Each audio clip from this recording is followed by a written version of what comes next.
Ok, și bine ați venit! Suntem în a 12-a lună din săptămâna de îndrumare, iar în această săptămână avem ca și subiect paraziții intestinali și echilibrarea organismului cu ajutorul uleiurilor esențiale. Ce se va întâmpla în această săptămână? Timp de 5 zile vă vom îndruma cum să folosiți protocolul primit în dar, vom discuta despre cauzele emoționale și vă vom prezenta metode simple prin care să vă mențineți corpul în echilibru pe viitor. Ce trebuie să faceți dumneavoastră? Foarte simplu, este să ne fiți alături pe parcursul acestor 5 zile, să folosiți protocolul conceput cu mare atenție pentru voi și să ne povestiți, dacă doriți, bineînțeles, ce ați experimentat în aceste 5 zile.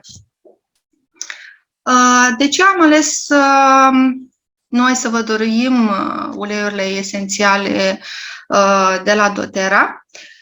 Pentru că sunt foarte, foarte multe companii pe piață în acest moment care promit că uleiurile pe care ei le produc sunt 100% naturale, 100% extrase cu atenție, dar să știți că este foarte ușor să fim păcăliți, pentru că piața uleiurilor sau piața naturistă nu este reglementată cum ar trebui să fie și atunci foarte multe companii doar pun eticheta 100% natural, iar în sticluțe nu găsiți acest lucru. Eu pot să vorbesc foarte mult despre chestia asta, dar nu am să o fac, am să vă pun un video prin care voi să înțelegeți de ce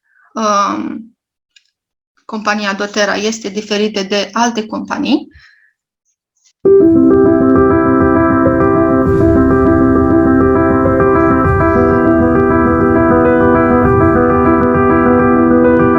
Right from the beginning, having a completely pure essential oil was everything to us. Essential oils that you purchase on the open market today are either going to be synthetic or they're going to be engineered. Our focus was that you can't improve on Mother Nature and you shouldn't try. We knew that we had to find a better way. We had to ensure the purity, the potency of these essential oils coming from the plant. We had to make sure that we became the stewards of nature, that they became unchanged as nature produces them. Happen if we did this. We really felt like that this was a path that we needed to follow, we wanted to follow, but that was really needful in the marketplace. I had always been looking for more of a natural form of healthcare after I had kids because I was shocked at the lack of resources that there were as a parent. Every mom wants everything for their kids. So to have the trust in a product that's not only 100% safe, but 100% effective is priceless. We are interested in having the purest, most powerful, most potent, highest quality essential oils that you can have. But in the process, we're also very interested in doing good in the world. I realize that these oils have a mission that goes far beyond any of us, that they were put on this earth for a purpose, for our healing. It's an amazing vehicle that we have to allow individuals to recognize their value. So it's a whole lifestyle, a whole mindset, and I'm so grateful that I've started to shift to a healthier lifestyle. And having the essential oils, it's empowering. Physicians who become more and more aware of the therapeutic potency of these essential oils as we move toward the future of modern healthcare will begin utilizing them in the clinical setting. That is what it's all about. It's not about personal wealth or personal achievements. There's something we can do here to help, to give back. No other industry has the ability to connect people together and provide an opportunity for them to help each other. Just this whole community that has come together. I knew deep in my heart that we could we could make something new and different with doTERRA, and it would truly be something I would be proud of. I just think the whole planet is being lifted by this company, and it makes it so easy to be passionate because I know that every step of the way, it's lifting someone. There's good It's blessing someone. It's a light to someone. Some people are asking the question, is the dream already done? And I think about that all the time, and I have to say there has never been another time in the history of doTERRA where the dream has been more alive than it is now. What really needs to be understood is that our model is really focused on two things. It's focused on getting the best and helping the most. That's our goal, that's our objective, is to make everyone a better human being. With that, they start to dream again. They go out in the world, they do great things. Pretty soon, the impact is happening with millions of lives.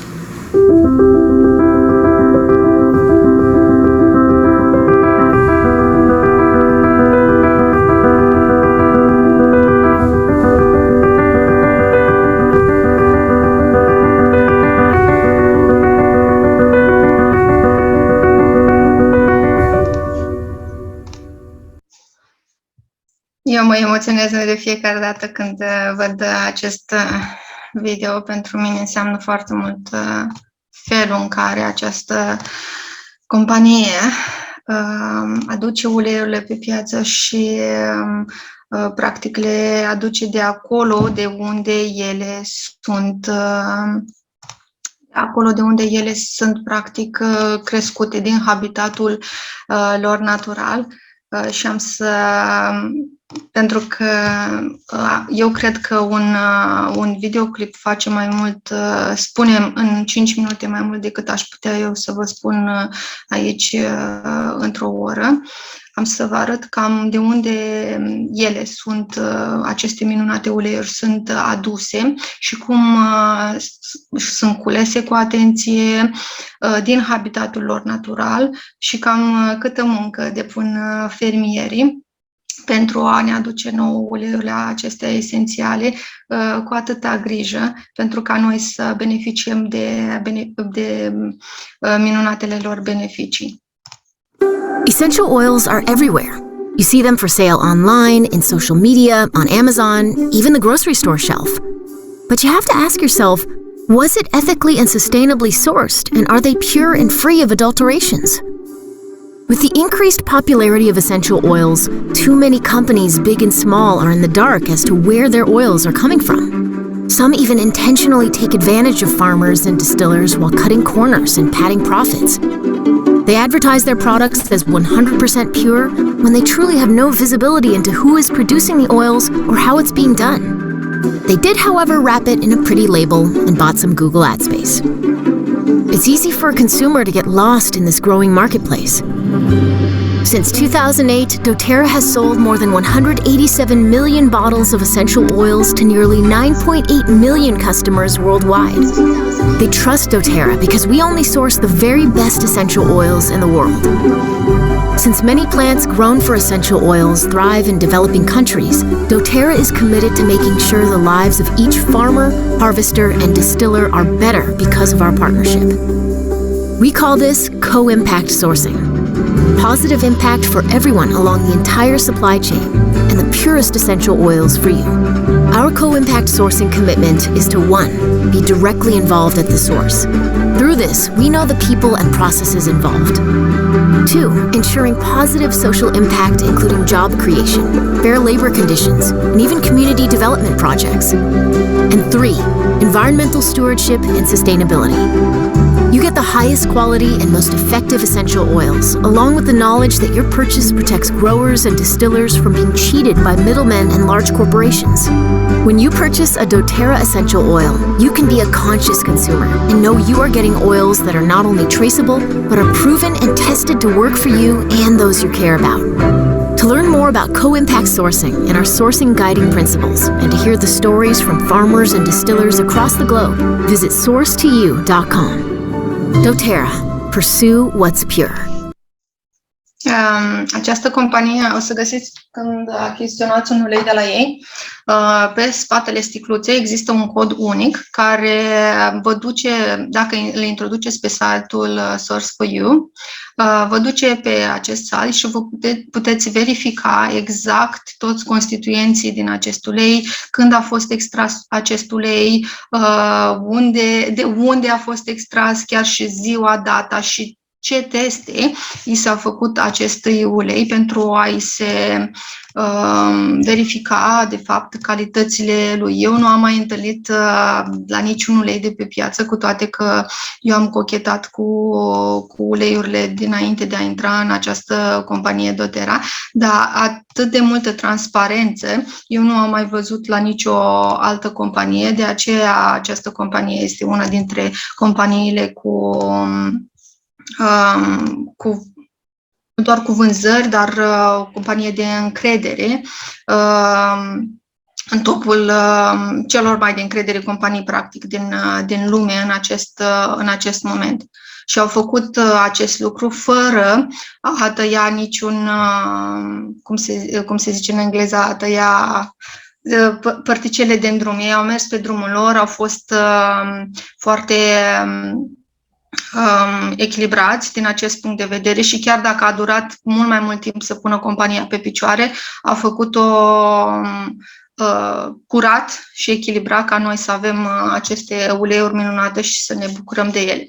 La fel o s-a auzit despre CPTG. Este un acronim care corespunde faptului certificate, că uleiul este certificat, este pur, este terapeutic și este testat. Da? Ei fac foarte multe testări și nu le fac doar ei, le fac companiile care nu sunt asociate cu ei, pentru a ne asigura pe noi clienții că nu sunt făcute între ghilimele și ne dau pur și simplu uleiul să avem încredere în el, ci pur și simplu e-mail la o altă companie să le fie testate uleiurile, iar în cazul în care această companie găsește urme de, ce știu eu, adulterare sau neconforme cu standardele lor, aceste uleiuri sunt retrase de pe piață imediat. De aceea eu am foarte mare încredere în această companie. Am să vă arăt iarăși un video în ceea ce privește acest grad terapeutic, să vedeți și voi cam cum aceste uleiuri sunt testate și evaluate. All oils are the same. They could not possibly be the same. And quality is the defining factor of whether or not an essential oil is actually going to accomplish what you and I would like it to.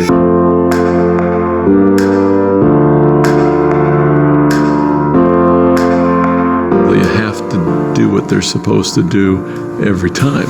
People have a very high expectation of doTERRA's essential oils, that they're going to get the results that they expect. And so we cannot compromise on quality. Each oil goes through a battery of tests. We do organoleptic testing, specific gravity, GCMS, FTIR, optical rotation, refractive index, we do contamination testing, and we do stability testing every single time.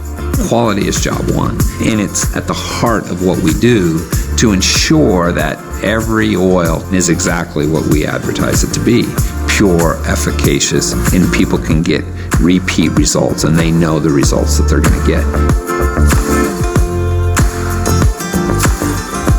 We take great steps in not just determining the purity of the oil, but understanding in great detail the potency through where we get the plant from, how we distill the essential oil, and how we are protective of that process all the way through. That then gives us an essential oil that has the value that we've all come to expect from doTERRA. As we source essential oils, quality is at the heart of everything we're doing. When we look for a partner, we look for a partner with knowledge of the plants, knowledge of the distillation processes, knowledge of the chemistry, and someone that we can work with that understands the importance of that. We need partners who are committed to the same cause that we are, which is providing the best oils in the world. This is why doTERRA came to be. We knew that we had to have an essential oil that we could depend on, that would work every single time. It didn't exist in the marketplace. We knew that we had to go out and create it, which meant we're working with farmers on the ground in 46 countries and growing, so that every single family, every single individual can open up a doTERRA bottle and know they're going to get effective results every single time.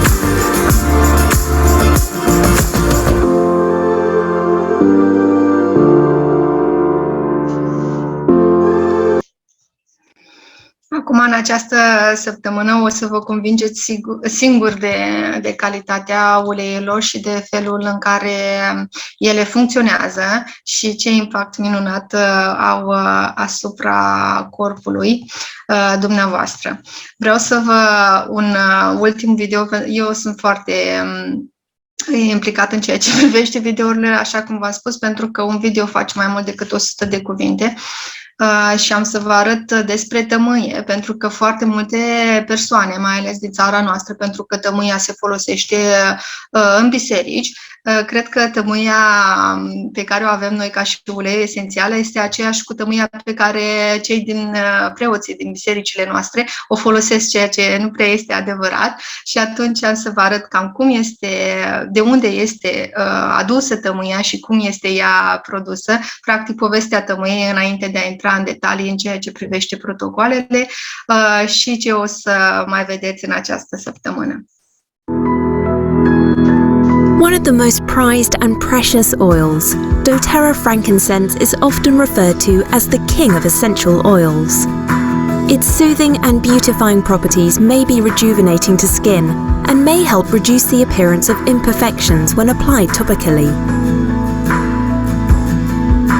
Distilled from the resins of Boswellia trees, frankincense has been highly valued for over 5,000 years. There are dozens of species of Boswellia trees, but only 4 produce true frankincense essential oil. doTERRA sources its frankincense from the Sanag region of Somaliland, where its Co-Impact Sourcing Initiative provides harvesters with fair wages and on-time payments. Experience the renowned benefits of frankincense essential oil in a convenient roll-on applicator with doTERRA Frankincense Touch. The soothing sensation and aroma of frankincense can help promote feelings of a balanced mood and relaxation. Add 2 drops to moisturizer to help reduce appearance of blemishes and promote rejuvenation of skin. Whether you are new to the beautiful world of essential oils or a long-time enthusiast, frankincense is a must-have for every oil user. Și acum o să pentru că deja ați văzut cam ce fac ele, cum sunt ele produse, de ce suntem noi așa entuziast în ceea ce privește aceste uleiuri și de ce le dăm noi atâta încredere și le dăruim și le-ați primit și voi în acest protocol. Acum am să vă spun cam cum se folosesc ele. Cred că din 2 dintre aceste modalități de folosire deja le știți. Cea de-a 3-a m-a surprins și pe mine. Aromatic. Aromatic este cea mai simplă metodă de folosire a uleiurilor esențiale cu grad terapeutic. Pur și simplu îl puneți în difuzor, dacă aveți unul. Dacă nu, vă recomand să achiziționați unul. Sunt minunate, dar să căutați cele cu difuzoarele cu ultrasunet, pentru că ele nu încălzesc apa și nu practic distrug moleculele de ulei esențial. De asemenea, o altă cale, cea simplă și foarte simplă, eu ador această cale pentru că acționează foarte, foarte repede, iar moleculele de ulei esențial ajung foarte repede la nivelul creierului, care va trimite imediat un răspuns corpului. Pur și simplu îl inhalați din sticluță sau puneți în palmă câteva picături, îl masați palmele și faceți inhalații, inspirații foarte profunde. În felul ăsta o să vă deschidă și cutia toracică și o să vă ajute nu doar la a respira, cât și a deschide practic alveolele pulmonare și a avea un răspuns mult mai rapid asupra corpului. Dacă mai puteți pune pe bijuterii, sunt tot felul de bijuterii cu pietre din astea poroase în care puteți să-l puneți, sau cel mai simplu pe o bucățică de o batistă sau ceva și tot la fel inhalați. Eu personal sunt foarte adepta inhalării picăturilor din palmă sau a amestecurilor de ulei cu ulei purtător tot la fel din palmă, pentru că ajung foarte repede acolo unde trebuie, în speță la creier și vor produce imediat răspuns asupra întregului corp. Topic înseamnă a aplica pe piele. Practic, într-o sticluță, o sticluță din aceasta de 15 ml, sunt aproximativ 250 de picături de ulei esențial, depinzând cantitatea picăturile de consistența uleiurilor. Practic, uleiurile esențiale din citrice sunt mai puțin dense, pe când, de exemplu, uleiul esențial vetiver sau mirul este foarte dens în consistență și atunci picăturile sunt un pic mai puține, tocmai din această cauză. În momentul în care noi facem masaj, diluăm uleiul esențial, practic, pentru un masaj local, să zicem pe tălpi. Punem 1-2 picături de ulei esențial, la care punem ulei purtător fiind ulei de cocos, ulei de...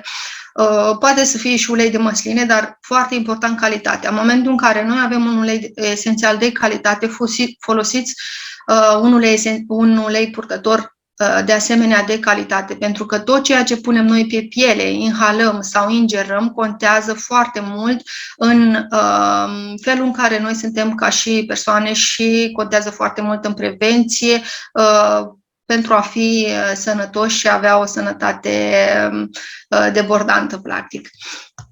Pur și simplu puneți aceste picături și le puneți pe corp. Unde anume depinde de ce doriți să faceți. Dacă doriți o aplicare locală, tălpile sunt foarte minunate pentru acest lucru, pentru că la nivelul tălpilor noi avem terminațiile nervoase a tuturor organelor din corp, de asemenea pe mâini și eu recomand foarte mult masajul pe spate, pentru că avem coloana vertebrală și la fel terminațiile nervoase de acolo. Foarte ușor, nu apăsați, mai ales când aveți zona inflamată sau lucruri de genul. La fel pe burtă, o să vă recomand în seara asta, pentru că vorbim despre paraziți intestinali. La fel acest masaj, tot la fel cu foarte mult gentilețe, pot să zic, și cu răbdare. Să nu apăsăm, să nu bruscăm corpul, mai ales când el este în dezechilibru. Și intern, da, unele uleiuri esențiale se folosesc cu intern. M-a surprins și pe mine acest lucru. Eu nu am știut că ele se iau intern, pentru că pe piață nu se recomandă. Ceea ce găsiți pe piață, companiile nu recomandă să fie luate intern, tocmai din această, pentru că ele nu sunt 100% naturale și atunci nu vor să își asume responsabilitatea în a recomanda luarea intern. Pentru că dacă noi le aplicăm pe corp cu ulei purtător, ele ajung în sistemul nostru la nivel celular, undeva la 30 până la 70% din cantitatea de ulei. În momentul în care noi îl ingerăm, ajunge în sistemul nostru gastrointestinal până la 90% din cantitatea de ulei esențial și atunci, în momentul ingerării, poate să provoace, dacă el nu este pur, poate să provoace tot felul de alergii sau disconfort foarte mare. Da, se iau intern. Dacă nu aveți capsule vegetale, doterarea capsule vegetale, pur și simplu desfaceți capsula, puneți 1-2 picături de ulei esențial și îl ingerați. Dacă nu, se pot pune pe pâine și se pot folosi de asemenea direct sublingual. Eu folosesc citrice, dar nu vă recomand ca și începător. Vă recomand practic să le puneți în apă, în ceai, într-un lichid pentru început, pentru a vă acomoda atât gustul cât și voi ca persoane cu acest lucru. Nu toate uleiurile esențiale de asemenea să iau intern, de aceea este foarte important să țineți legătura cu persoana care v-a dorit acest protocol pentru a vă îndruma. Persoana care v-a dorit acest protocol are ceva experiență, dacă nu foarte mare, și deja știe care uleiuri esențiale se pot lua, care nu se pot lua și de ce, vă explică tot ea.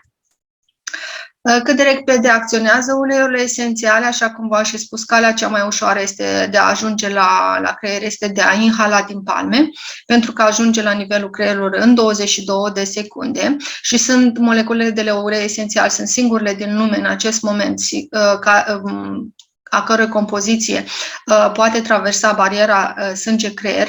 Nu există tratament alupat care face acest lucru în acest moment, cu toate că companiile care produc aceste tratamente încearcă de zeci de ani să descopere un produs care face acest lucru.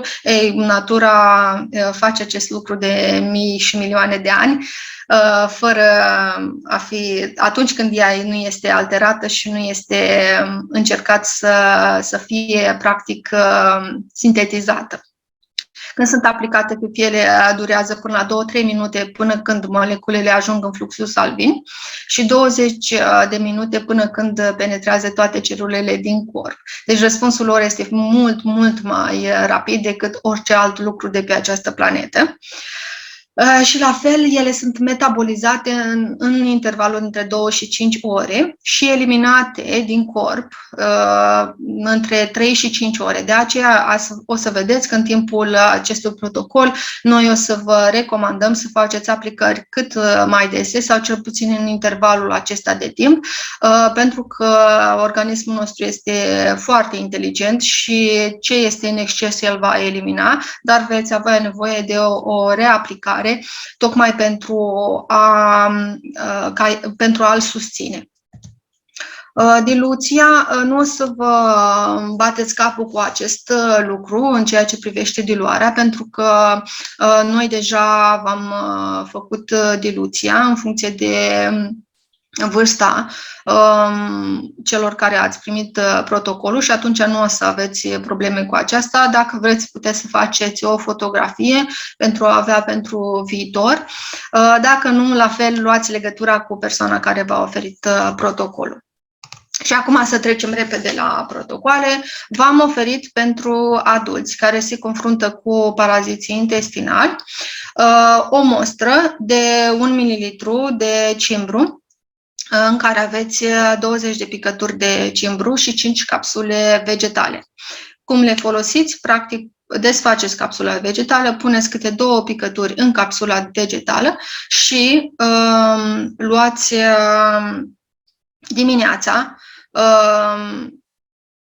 dimineața și seara noi am recomandat. Ideea este că aveți capsule vegetale doar pentru 5 zile. Ulterior, când se termine capsulele vegetale, pentru 5 zile, doar pentru dimineață, practic 5 zile, puteți să puneți pe bucățică de pâine, când se termină capsulele vegetale, tot 2 picături de ulei esențial de cimbru pentru a-l lua intern și pur și simplu beți apă după sau ce credeți dumneavoastră că este ok.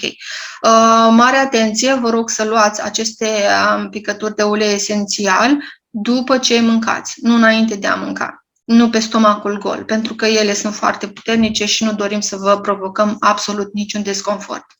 La fel, aveți un amestec într-o sticluță cu rolon sau cu spray, în care aveți 5 picături de cimbru, ongard, ghimbir, scorțișoare și zengest în 10 ml de ulei purtător. Masați acest amestec pe abdomen timp de 3 ori pe zi. Practic, dimineața când vă treziți, primul lucru, masați pe abdomen acest amestec și vă vedeți de treaba dumneavoastră. La amiază, la fel, cu acest amestec și seara. în sensul acelor de ceasornic. Excesul care vă rămâne pe mână, vă rog să-l puneți pe tălpi. V-am explicat de ce este necesar acest lucru, pentru că o să acționeze foarte ușor în ceea ce privește, o să ajungă la nivelul corpului mult mai ușor, pentru că la nivelul tălpilor avem terminațiile nervoase a organelor din organismul nostru. Eu zic că este simplu și foarte ușor de folosit acest protocol. Pentru copii avem 5 capsule de vitamine A to Z. Sunt vitamine naturale care conțin ananas și alte, cred că conțin și pepene, pepene, sunt foarte gustoase, iar copiii le nu ar trebui să le ingereze, ci ar trebui să le folosească ca bomboane, practic. Sunt foarte minunate și ajută foarte mult echilibrarea organismului micuților. De asemenea, aveți un blend sau un amestec făcut din 5 picături de Zengest și 2 picături de cimbru în 10 ml ulei purtător. De asemenea, la fel ca și la adulți, îl masați de 3 ori pe zi pe abdomen, în sensul acelor de ceasornic și pe tălpi. După cum observați, în amestecul pentru copii conține mai puține picături și, de asemenea, conțin mai puține uleiuri, tocmai din motivul de a nu supra-solicita corpul micuților, dar ele, să știți că o să-și facă treaba chiar și așa, fiind un pic mai puțin cantitativ. I-am invitată pe Adina Zaharov în această seară, care o să vă spună cauzele emoționale ale paraziților intestinali, pentru că noi evaluăm corpul din punct de vedere holistic, ce înseamnă minte, corp și suflet, adică și fizicul contează, dar și ceea ce se întâmplă la nivelul minții noastre sau a emoțiilor contează de asemenea foarte mult. Adina, îți mulțumesc că ești cu noi în această seară și te așteptăm să ne spui. Bună, mă bucur să fiu alături de voi. Da, cum spunea și Sorina, e foarte important ceea ce simțim în corpul nostru la nivel de emoții, pentru că toate emoțiile astea ne conduc cumva la anumite afecțiuni și somatizări în corp. Și da, o să vorbim un pic despre cauzele emoționale ale paraziților intestinali și o să fac un pic referire la oxiuri și tenia, pentru că sunt cam cei mai întâlniți paraziți. Da, în ceea ce privește oxiurii, avem cumva, ca și conflict de bază, e un conflict de separare și această separare se referă la faptul că noi cumva renunțăm la ceea ce ne place pentru a face pe plac mamei noastre, pentru a satisface pe mama, și asta de obicei se întâmplă la copii, pentru că ei ar face orice ca să-și vadă mama fericită și își doresc ca ea să nu își facă griji pentru ei. Dar în același timp pot să apară și acel sentiment când persoana se simte țintuită sau forțată să stea în scaun, și aici, la fel la copii, de exemplu, când sunt duși la grădiniță sau, nu știu, la teatru, de obicei, fiind copii, fiind energici, adulții tot timpul intervin și le spun: stați cu mine, dar nu te mai mișca, dar stai pe scaun. Ei, cumva, ei fiind forțați, ca și cum se văd constrânși să stea într-un loc care poate nu neapărat le place. Sau când sunt puși la colț la grădiniță, la fel. Lor nu le este confortabil și atunci emoția poate declanșa acești paraziți. Bineînțeles că de cele mai multe ori copiii preiau și conflictele de la părinți, pentru că unii fiind destul de mici, somatizează foarte bine cu stările mamei și la fel și mama. Dacă, nu știu, are la muncă un conflict în care șeful îi spune să stea într-un anumit loc sau să facă ceva ce ei nu-i place, o poate transforma acea emoție ca și un conflict de separare de ceea ce își dorește să facă ea. De exemplu, mai avem acel sentiment când persoana se simte împiedicată în relații sau în idei, din cauza că din cauza că are anumite atașamente față de trecut sau față de anumite persoane și cumva nu reușesc să înainteze și să facă ceea ce își doresc. Un alt conflict care apare este acela legat de acea alimentație necorespunzătoare, pentru că de multe ori auzim în jur că astăzi n-am mâncat sănătos sau ceea ce am mâncat nu mi-a priit sau cumva și soluția corpului nostru e aceea de a trimite acești vermișori să ne curețe nouă intestinul de acele reziduri care nu au putut fi digerate sau nu au putut fi eliminate de corp. Da, în ceea ce privește tenia, nu știu dacă știți, dar tenia este numită ca acel vierme care ne consumă sau ne mănâncă, ne suge de energie. Și cumva apare destul de des la acele persoane care se simt dominate sau condiționate. Și aici, la fel, întâlnim destul de des la copii. De exemplu, când mama îi spune la copil, strângeți hainele, fă curat în cameră, fă-ți ordine. Și copilul nu-și dorește neapărat să facă asta, dar o face pentru că nu are altă opțiune sau pur și simplu să-și mulțumească mama. Pentru că, cum spuneam, există și acea condiționare, cred că ați auzit fraza, că nu o să mergi la joacă până nu-ți faci temele. Deci asta e un fel de condiționare și atunci se simte cumva constrâns. De asemenea, este acea noțiune de vierme solitar. Cumva ne simțim separați de mama noastră, avem impresia că ceilalți în exterior ne impun anumite idei cu care noi nu suntem de acord și cumva când avem gânduri în contradicție cu persoanele din jur, ne conduc la aceste stări. De asemenea, mai poate apărea la persoanele care sunt triste, sunt neînțelese, se simt abuzate sau murdărite și simbolic și fizic. De asemenea, mai sunt acele persoane care au dificultăți în a spune nu. De exemplu, sunt acele suferințe care sunt greu de iertat. Sunt emoții care sunt înrădăcinate și cumva blochează acele persoane să spună nu la o anumită situație. Sau mai sunt acele persoane care sunt considerate un parazit pentru alte persoane, acele persoane care au mereu nevoie de sprijin sau care simt că nu reușesc în viață fără ajutorul cuiva. Și, deci, simbolic, sunt un fel de paraziți. De asemenea, mai sunt acele persoane care își neagă identitatea lor, adică ceea ce sunt ei, cumva ei se simt străini și pentru ceilalți, dar și pentru ei înșiși, adică cumva nu se recunosc, nu... Poate ați auzit persoane care zic, băi, nu mă mai recunosc nici pe mine, nu știu ce am pățit sau... Da, și asta poate să fie o cauză emoțională, iar o altă cauză poate să fie legată de acele persoane care le considerăm noi că nu au coloană vertebrală. Ei, acele persoane ce sunt de fapt? Sunt flexibile, adică sunt asemănătoare unui vierme.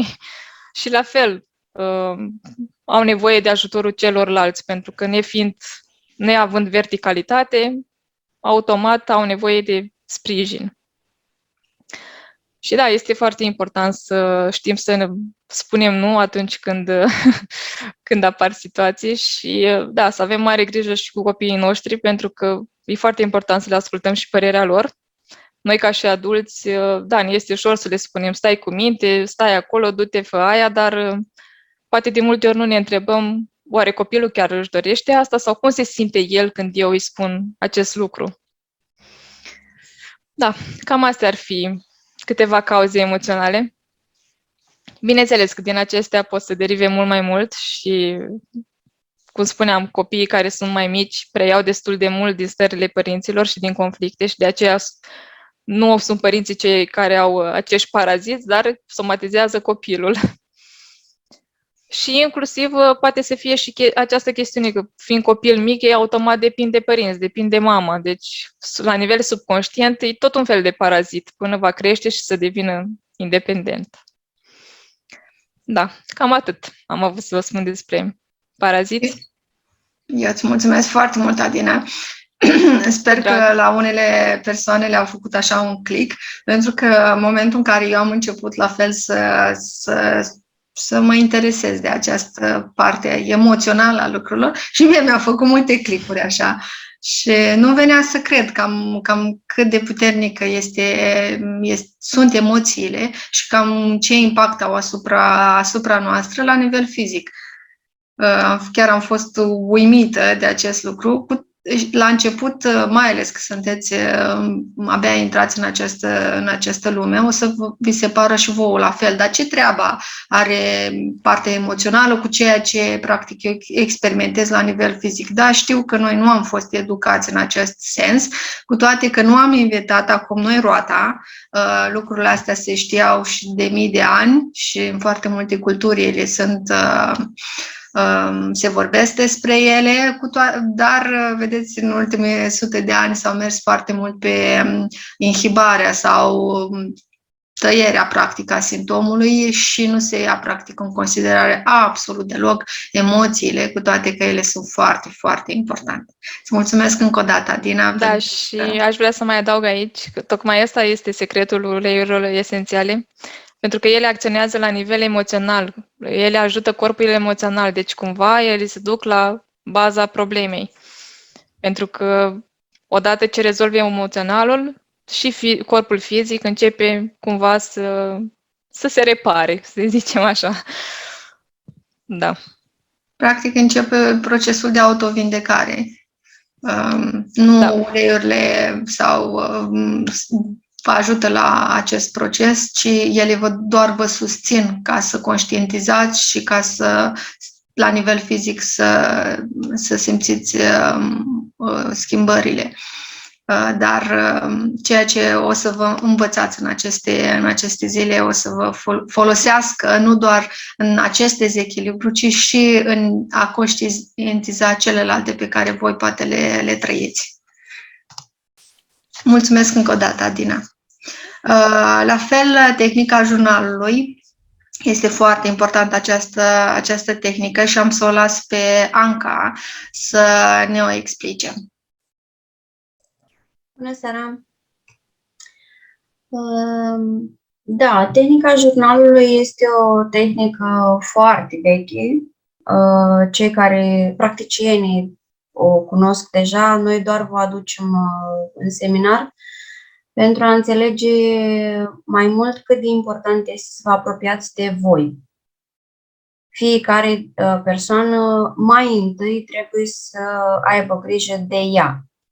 Nu înseamnă să fiți egoiști, înseamnă doar că voi mai întâi trebuie să fiți bine ca să puteți să fiți capabili să aveți grijă și de ceilalți. Dacă voi nu sunteți bine, nu o să puteți să aveți grijă și de ceilalți. Bun. Ce aveți de făcut? Așa, pe scurt, vă luați agenda preferată, în ce culori vreți voi, și vă notați întrebările pe care le vedeți acum în fața voastră. Ce este foarte important, prima întrebare, cum am ajuns în această situație? Vreau să menționez că tehnica jurnalului noi deja o practicăm, deci să nu credeți că sunteți singuri sau că doar vouă vi se întâmplă sau că cu toți am trecut prin etapa asta. Așa. Foarte important când vă adresați întrebarea asta pentru cei care încep în seara aceasta, să fiți atenți la ceea ce simțiți. Dacă apare o emoție, care este emoția care apare? Dacă aveți vreun flashback, vreo amintire, sau apare o stare de disconfort, sau poate o stare frumoasă, sau rămâneți pe acea emoție măcar câteva secunde și o notați sub această întrebare ca să știți în prima zi când ați auzit întrebarea ce ați simțit. Este foarte important. Care este conflictul sau triggerul? Eu recomand aici consultarea NMG-ului, Noua Medicină Germanică, pentru că nu se poate fără, din punctul meu de vedere. Și eu vă spun că o persoană care vreo 3 ani de zile nici n-am vrut să aud pentru că eram plictisită de atâta citit și atâta citit, într-un final am înțeles că nu prea se poate fără, pentru că trebuie să înțelegi de ce și de unde și cum și până când și după aia ne apucăm de, ok, stai că am și uleiurile, mai întreb stânga-dreapta, da? Deci cumva o echipă aici cu NMG-ul.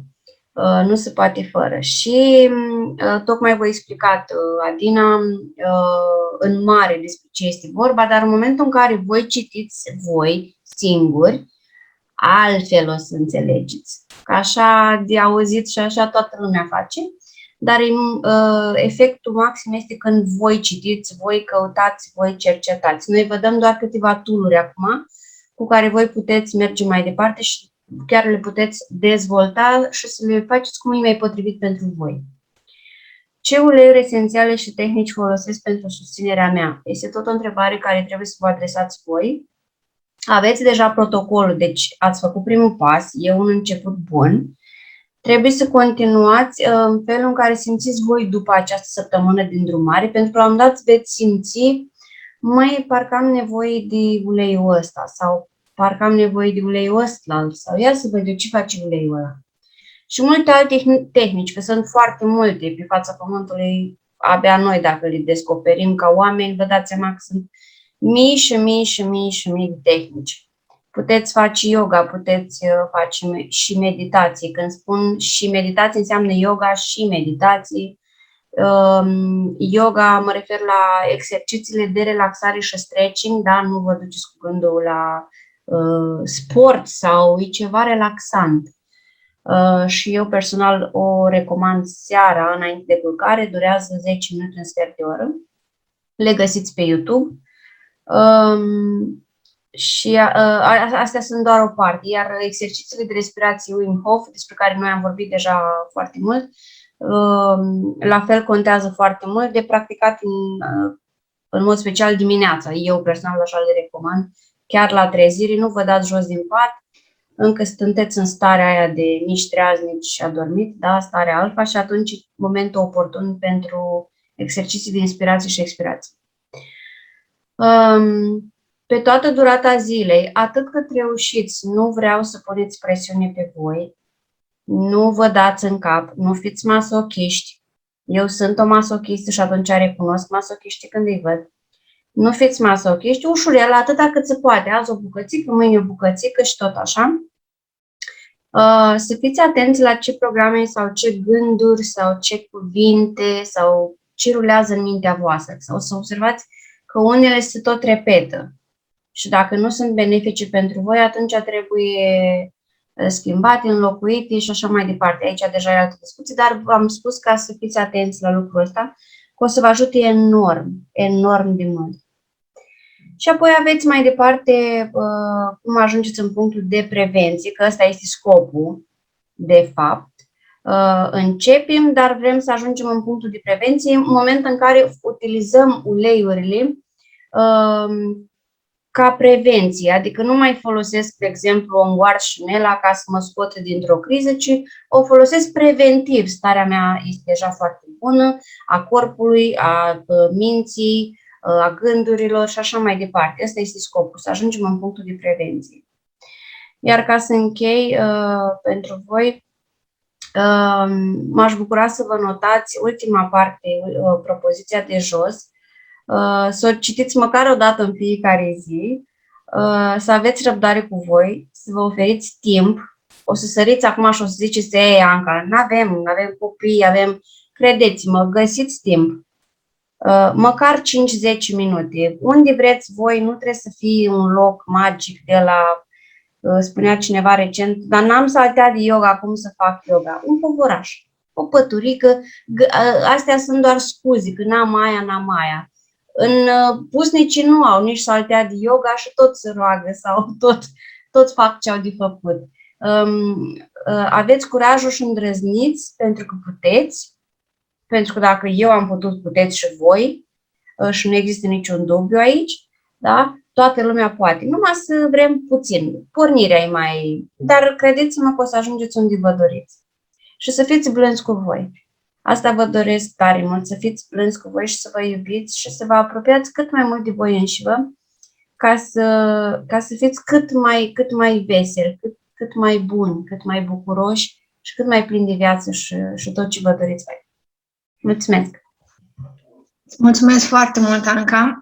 Și acum tot zicea Anca că nu aveți timp. Deja aveți timp, deja v-ați făcut timp pentru că sunteți alături de noi și trebuie să țineți asta în minte și eu vă felicit pentru asta, că v-ați luat timp să mergeți să acceptați protocolul și să utilizați acest protocol timp de măcar aceste 5 zile. Practic ne-ați dat atât nouă o șansă, cât și uleiurilor o șansă ca ele să funcționeze. Deja v-ați dat timp și felicitări, vă aplaud pentru acest lucru, pentru că este începutul unei călătorii frumoase, începutul în care voi o să vă dați din ce în ce mai mult timp pentru voi, pentru a vă umple paharul vostru, pentru a vă umple voi de energie, ca apoi să o dăruiți celor din jurul vostru. Mâine o să avem un invitat alături de noi. Este un domn care ne va împărtăși experiența lui cu paraziții intestinali. Vorbim despre experiența unui adult, cu toate că acești paraziți se manifestă mult mai mult la copii. O să avem în seriile următoare, o să avem și experiența la copii. Eu vă aștept cu bucurie și în seriile următoare. De asemenea, aștept comentariile voastre și întrebările voastre, atât aici, cât și în grupul suport de WhatsApp, pe care deja l-ați primit și în care foarte mulți dintre voi ați acceptat să fiți parte. Eu vă mulțumesc foarte mult și vă mulțumesc și Ancăi, mulțumesc și Adinei că a fost alături de mine ca în fiecare seară și vă mulțumesc vouă că sunteți alături. Salut! O să intru un pic cu voi, dacă îmi permiteți, și o să adaug la ce a adunat Adil, ce a transmis Adina la cauzele emoționale, pentru că data viitoare, când o să intru cu voi, nu o să vorbesc despre cauzele emoționale, ci despre protocol efectiv. Pentru mămici, da? Pentru că știu că sunt câteva mămici aici, o să dau 3 exemple de ce înseamnă să identifici cauza emoțională la copil și ce anume se întâmplă față de momentul în care nu identifici cauza emoțională. Prima dată când Rareș, fiul nostru cel mai mare, a avut oxiuri, a fost, nu știu, acum cred că vreo 3-4 ani, când l-am dus prima dată la grădiniță și când a avut contact cu statul mai mult pe scaun. Asta n-a fost o problemă până când a intervenit acea pedeapsă care și în ziua de astăzi, chiar dacă e împachetată sub o formă frumoasă, se aplică, în sensul că, ok, te odihnești 5 minute pe scaun ca să poți să-ți continui joaca. Ei bine, Rareș a fost afectat emoțional de primul moment în care i s-a spus din exterior, uite, e momentul să stai un pic jos, și corpul a reacționat foarte rapid. A doua sau a treia zi de la momentul ăsta deja a apărut oxiurii. Aici am identificat destul de rapid, pentru că educatoarea a fost destul de deschisă și ne transmitea zilnic ce se întâmplă cu copilașii. Și la fel de rapid au și trecut, alăturat de uleiurile esențiale, pentru că le utilizam și atunci și datorită lor, de fapt, am și identificat cauzele acestea emoționale. A doua oară, când Rareș a avut mai multe episoade de oxiuri, de asta spun că e mult mai ușor de gestionat cu uleiuri în momentul în care identifici și cauza emoțională. A doua oară când am identificat a fost în momentul în care anul trecut de Crăciun începe forfota, cum e acum, da?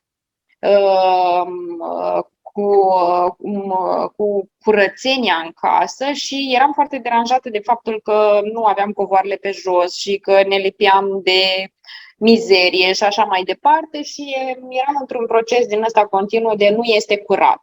Da, nu este curat în casă, nu este cum vreau eu și atunci, bineînțeles că Rareș, așa cum a spus Adina mai devreme, a somatizat cu sentimentul ăsta al meu și am tot stat să caut să identific de ce. El cred că a avut vreo 3-4 zile până la momentul în care eu am identificat. A se înțelege corect, oxiurii ăștia nu sunt ca și cum stai într-una cu ei, dar are momente din zile în care sunt enervanți și deranjanți și nu-i nimic plăcut acolo, da? Ei bine, am identificat și de data aceasta conflictul, cauza emoțională și a doua zi deja copilul n-a mai manifestat nimic. Iar a treia oară mi s-a întâmplat de curând, acum câteva luni, câteva zile la rând, l-am tot observat că îmi spunea: mami, mă deranjează. Ok, știam cum reacționează de fiecare dată când are oxiuri, dar am observat că lucrul ăsta îl face de fiecare dată la somn. Fix în momentul în care el trebuie să se pună în pat și el era real, adică copilul chiar avea oxiuri, dar doar în momentul în care îl puneam în pat la somn. Am vorbit cu el și am explicat lucrul acesta. Cred că asta s-a întâmplat aproximativ acum o lună de zile și de atunci n-a mai manifestat până în prezent niciun simptom de genul acesta.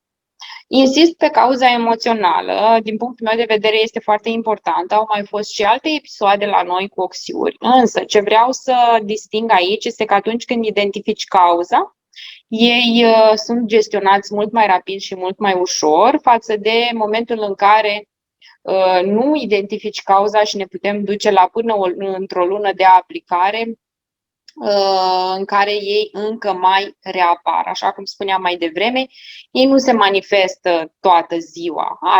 Au momente din zi în care se manifestă. Tocmai de asta eu recomand cu căldură să vă gândiți la toate cauzele emoționale pe care Adina le-a menționat aici, să le luați pe rând. Pe Facebook o să găsiți live-ul și să căutați să descoaseți lucrul acesta. Și un aspect pe care vreau să-l mai menționez, de obicei copiii care sunt predispuși la a face paraziți intestinali, nu înseamnă că îl fac pe aceeași cauză, da? Căutați ce s-a întâmplat în imediata apropiere cu copilul dumneavoastră și vorbiți foarte mult cu ei, mai ales cei care vorbesc. De exemplu, în Rareș la noi, prima dată nu își putea spune emoțiile. Asta am vrut eu să vă spun la cauze emoționale. Mămici și nu numai, și adulți, vă doresc să vă identificați cu ușurință ceea ce momentan vă împiedică organismul să funcționeze corespunzător. O seară frumoasă! Mulțumesc mult, Simona!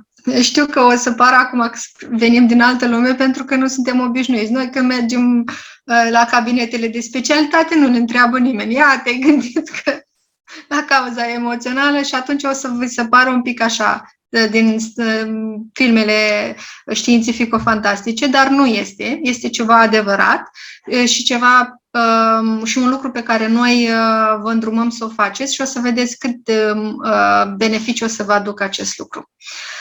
Folosiți protocolul cu încredere, este făcut cu mare atenție, atât pentru adulți cât și pentru copii. Identificați și dacă nu identificați în seara asta, vedeți din nou în reluare acest video, el o să rămână pe Facebook.